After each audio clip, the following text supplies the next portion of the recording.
I'll empty the contents into a container for later use, as I only need the empty tin can for this project.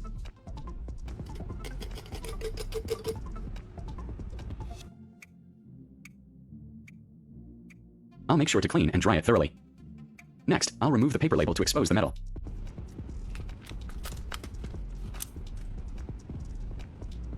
Using a marker and a ruler, I'm drawing a diagonal line across the side of the can.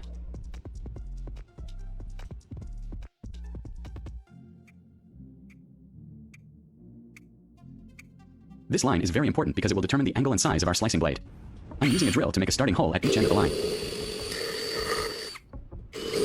Leave a comment and let me know which country you are watching from. It's great that we can connect and chat from all over the world. Then, I carefully take my angle grinder to cut a slit right along the diagonal mark.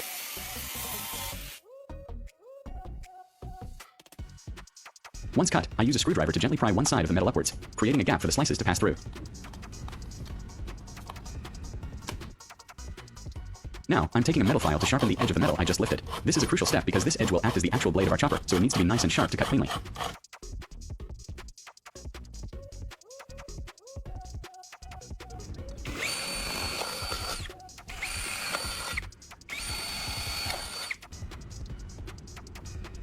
Then, I take a circular piece of wood that I've pre-drilled with a center hole, and I use hot glue to attach it to the top opening of the can.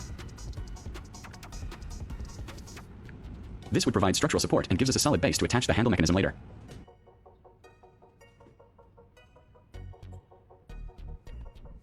I'm driving a small screw into the inside of the can. If you find this video interesting, don't forget to like, subscribe, and turn on the notification bell so you don't miss any interesting ideas coming soon. I take a metal rod and slide it through the wooden top and the hole in the bottom of the can.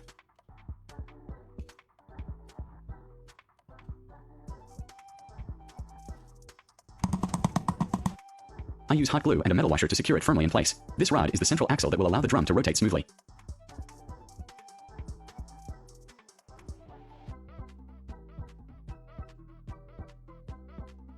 Now for the outer casing. I have a piece of PVC pipe that's slightly larger than the tin can. I place another can next to it to mark the perfect height, and then I use my angle grinder to cut the PVC pipe down to size. This will house our spinning blade.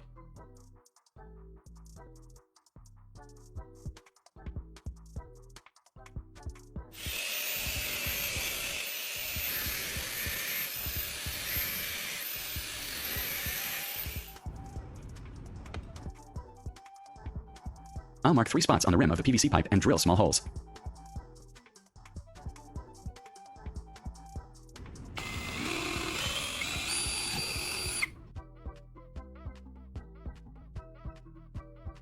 Then, I insert the wooden disc we made earlier into this end of the pipe and secure it tightly with screws. This locks the internal mechanism in place.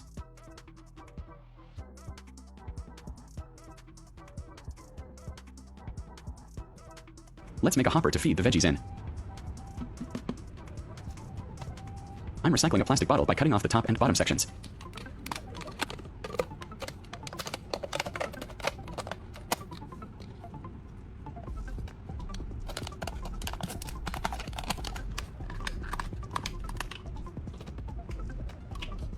Then, I trim it to create a perfectly sized clear feeding chute.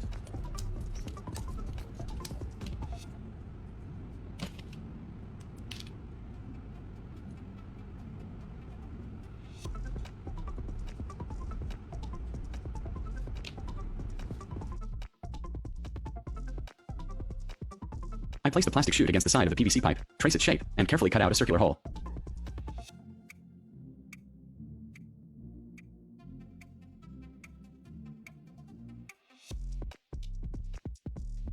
Then, I use a generous amount of hot glue to attach the plastic chute securely to the PVC. It's coming together.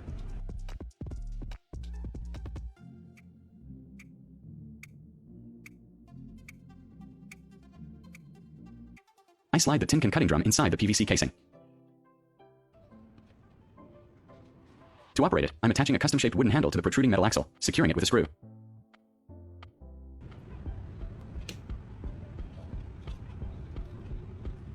I also add a smaller wooden cylinder as a spinning knob for a comfortable grip.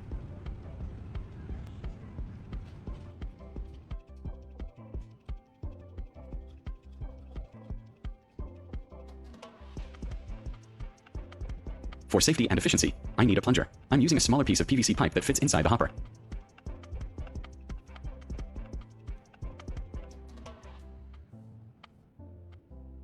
cap one end and hot glue a flat, shaped piece of gray plastic to the bottom. This will let me push the vegetables firmly against the spinning blade.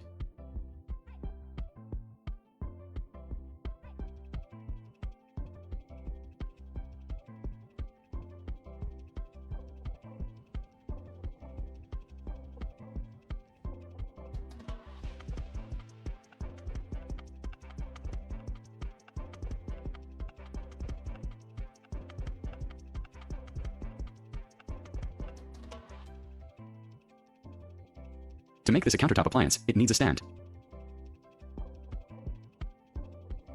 I'm assembling 3 pieces of scrap wood using strong glue.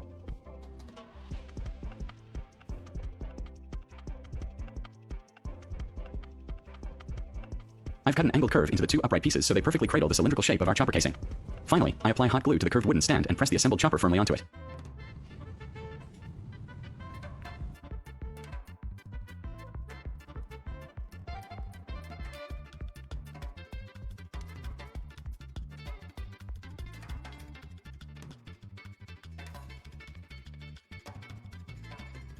I hold it in place until the glue sets, ensuring the whole device is stable and ready for action.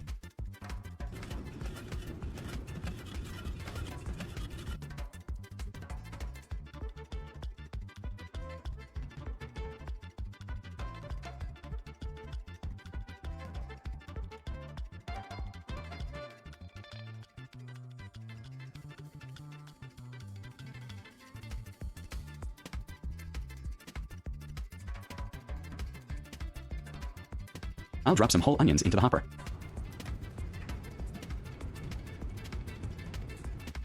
Then I'll place the pusher on top and turn the crank. It's incredibly efficient, and best of all, no more crying over onions. Look at how fast and perfectly it slices them.